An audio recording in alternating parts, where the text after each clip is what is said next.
Today we're going to look at a water heater that's leaking.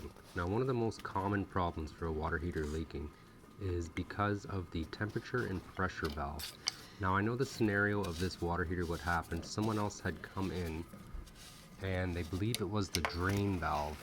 Now, I think what they did was they removed the drain valve and more than likely opened the temperature and pressure valve to help allow air into the tank to remove the drain. I'm not sure what happened. Could have been the temperature and pressure all along. Either way, we're going to shut the water off. We're going to drain it down to the laundry tub here. Remove the overflow pipe. It's not an overflow pipe. The dip tube, maybe. I can't remember what it's called. The pipe that leads from the T&P valve down to the floor. We're going to remove that.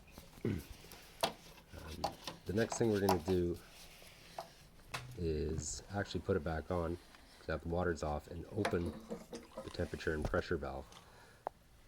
Because we're going to be replacing it, in this case I'll touch the temperature and pressure valve. We'll get our new T&P valve and put some Teflon tape on it while we're waiting for it to drain. And I'll put a pipe wrench on this because they are snug in some instances. And once I get it loosened, I can pull the old one out, and what you'll see is it's just full of rust and calcium and debris from the tank. This is why you don't touch these. Any little piece of debris that gets caught when you open it is going to get caught underneath that gasket that seals it, and even if you are able to blow that debris out, all it's going to do is either wreck the gasket or continue to drip and leak. Now, you are going to want to look at why it's doing this in the first place.